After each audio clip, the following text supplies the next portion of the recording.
I also believe that the energy transition that we are now in the midst of, even though there's a corona crisis currently going on, but we're still in this thing called energy transition, which I believe is much bigger than just about energy. It's about societal shift. I think it's about the way we organized our economies, the way we live in and the way we see our natural environment.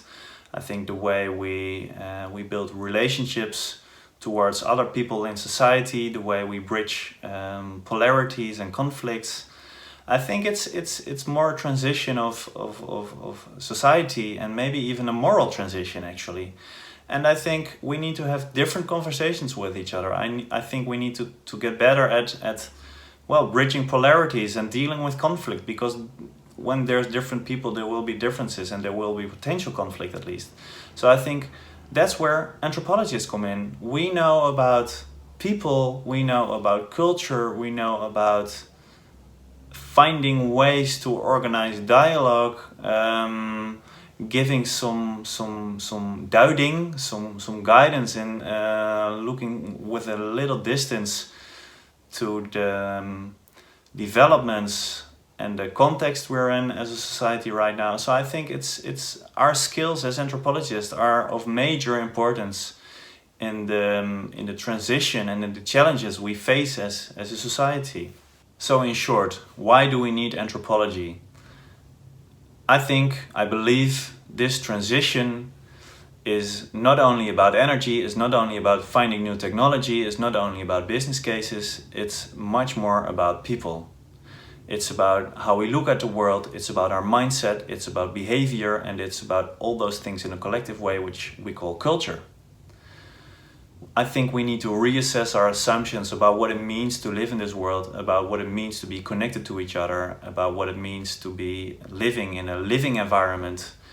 And we need to have different discussions, different dialogues.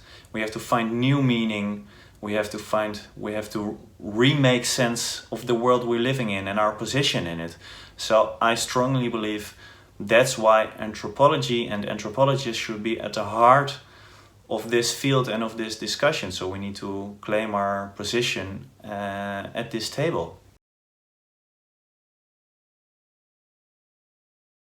So to be a bit more concrete, I think it's about deeply understanding why we do what we do, about digging deep in our own cultural assumptions that are unwritten but are really strong in their impacts.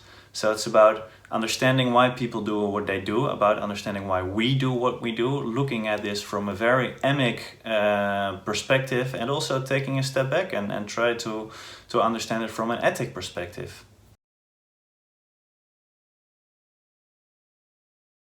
It's also about finding new meaning to live in this world. It's about making sense of the world again and our own place in it.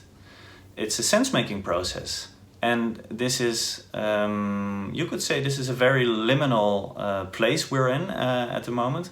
And I think what we need to do is to create a space for this dialogue, but also to hold the space, to have this dialogue in these uncertain times, in which conflict is really around the corner, in which there are strong polarities, in which the risk of larger inequalities is really there. So I think we need to create space and hold space to have this dialogue, to find meaning and remake sense of the world. And finally, it's also about creating change. It's about understanding culture, but also, I believe, about changing culture. This is many people work on this, and anthropologists should be among them, because it's about hanging in there, being liminal, but also about creating a movement, creating social movements, designing stories and narratives that are really attractive for people to step into. It's about finding the right keys, the right interventions to nudge people into a different direction that's more future-proof, that's more sustainable, that's more inclusive.